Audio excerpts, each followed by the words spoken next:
What's going on, everybody? My name's Chris. Welcome back to another episode in our series 5-Minute Mystery Pours. I get to try a blind sample, anything open in my bar, and I gotta guess age, proof, distillery, and bottle if I can figure it out. And I only have 5 minutes to do it. So without further ado, let's grab a number, and I'll grab a sample. We have got number 15 today. Number 15. 15. All right. So, this is a clear. I have both clear glass samples and dark glass samples, and immediately seeing a clear glass, I'm like, oh, look how light that is. That's something not in bourbon. This is how your mind plays tricks on you. But in the glass, it looks pretty dark actually. It looks pretty good. Decent legs stick to the glass, but it's got good color. Good color. Let's go into it. Ooh. Okay, I'm getting quite a bit of rye coming through on this. Boy. On initial nose, I'm saying rye whiskey. Because that's just a lot of farminess. A lot of rye notes. Mintiness. And citrus. A little bit muted though on the nose. You know, it's there, but it's not super strong. I'm not getting a lot of age, which for the color, I was anticipating a little bit more oak coming through. Let's give it a sip.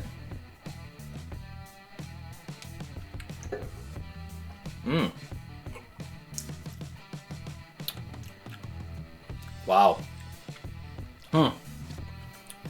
Boy.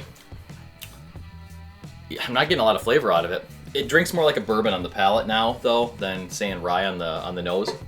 Just your classic vanilla caramels more coming through, but not a very deep whiskey. You know, it's kind of giving me benchmark vibes. Of course, recency bias. You know, we did this a few reviews ago. I had the benchmark single barrel come up, so it's giving me that kind of same flavor profile with the baking spice and brown sugar.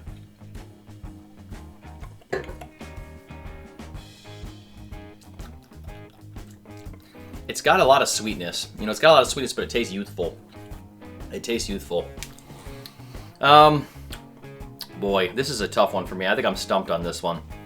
I think it's pretty low proof. I'm gonna say it's a benchmark product still. Just because that's where my mind's going with it, you know. So I'll say I'm gonna go top floor. Let's go top floor for this one, which I think is the low proof one. Is that the 86 proof? Because this is not drinking hot. Yeah, I'm going to say 86 proof, 4 years, probably just about 4 years only. Buffalo Trace, and we'll say benchmark top floor is my guess. Oh! Wow, I was way off altogether on this one. It makes sense though with the mintiness and the rye that came through. This is the Green River Armieth. The Green River Army 250th, which is nowhere near what I said. Like I said 86 proof, this is 55%. So 110. Boy, that's a major fail. Age is 4 to 7 year, so age wasn't too far off for me, but that age really was hidden.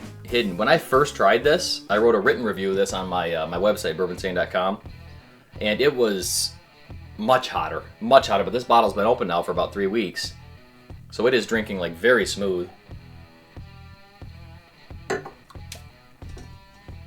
You know, with the Green River profile, I get a lot of mint usually, like spearmint. And that was probably that rye I was picking up on the nose.